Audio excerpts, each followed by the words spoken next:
That was the logical song. Now, is this logical? I wonder if you have tried the rubber duck technique to problem solving.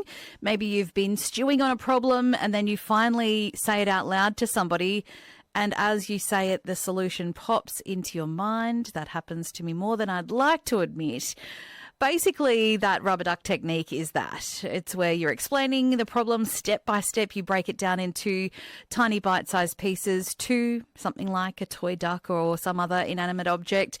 And speaking it out loud can clarify your thinking and help uncover the solution. So let's look more into the rubber duck technique with psychology consultant and author, Dr. Jo Lukens. I know for many people it probably sounds a bit unusual when you first hear the idea, but as we've just heard, there's some really good logic behind it, and it's quite effective as a strategy. So we know that whether it be from problem solving something that's a bit difficult or even helping us to remember things, the rubber duck debugging technique can actually work for us quite well. So what is it? Is it the speaking out loud that helps us engage different parts of our brain, or what is it that helps this be so productive and help us solve these problems? One of the key things that it does is it slows down our thinking. For many of us, if we're thinking through a problem, I don't know how we would rate the speed of the thoughts through our head, but they're generally quite quick. And what happens when we need to explain something to someone, we slow down the processes, we need to find the words to make the explanation. So when we're vocalising our ideas and the gaps, we hear ourselves explaining it, so it's almost like we're listening to ourselves in a different way. And it can really help us to notice maybe the gaps or the flaws that we might have missed if we'd been thinking silently. So the secret is not the rubber duck. It's the slowing down. It's giving our brain space to think. Yes, that's right. So it does not have to be a rubber duck, although I do quite like the concept, and we have a rubber duck at home, so I often think about this strategy when I see it.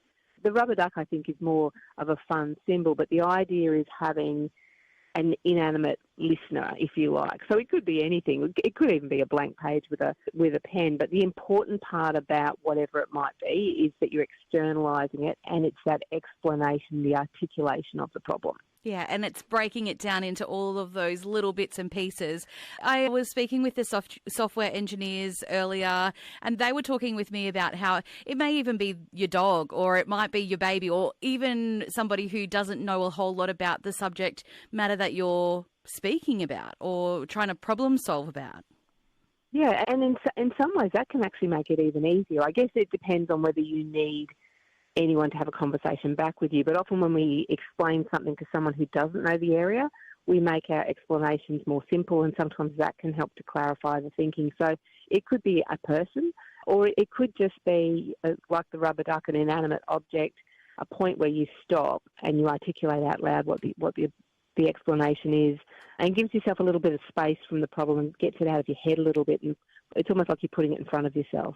Dr. Jo, you said the rubber duck itself is not necessarily the solution. You've got a rubber duck at home. Do you actually use it for that, or do you have something else that you perhaps use instead of a duck? Maybe you have a turtle or something like that? I don't have a turtle at home, but maybe I should get one. I actually have a little rubber duck on my desk, but it's not so much that I use it for that, but it reminds me to think outside of my own thoughts when I'm problem solving something. I actually use that strategy is almost a remembering technique when I leave the house on a day when I'm feeling a bit rushed. So when I feel one of those days when you think, I'm really prone today to forgetting something that I need to remember, so I will always stop by my front door, and by my front door there's a hat rack, so it's Jo Lukens' hat rack technique. But I will literally stop at the hat rack and go, I'm about to leave the house and I have my keys, my phone, my hat, my water bottle, and then I'll suddenly go, but I don't have my charger. So it's that.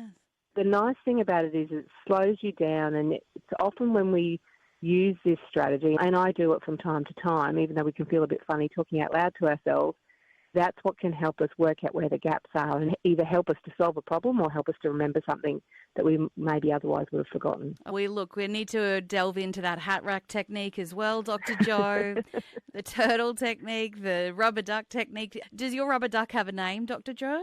No, it doesn't, but it does have a rather striking hat. Oh, yeah, I know. It's a dapper duck. A dapper duck. It's a very interesting idea. Is there any cons to having a dapper duck or a rubber duck as the bouncing board for your ideas?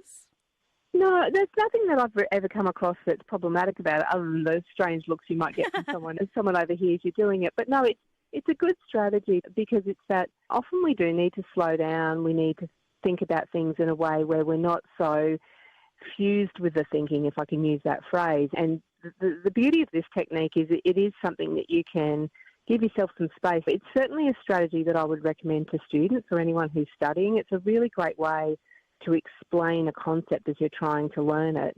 And it can really help with the processing of the learning. So I think it's a great technique. That's psychology consultant and author Dr. Jo Lukens talking about the rubber duck technique for problem solving. Maybe you've got a rubber duck, or maybe you've got some sort of other inanimate object that you use to help problem solve at your place. But it's been interesting to have a bit of a deep dive into rubber duck techniques for problem solving this morning.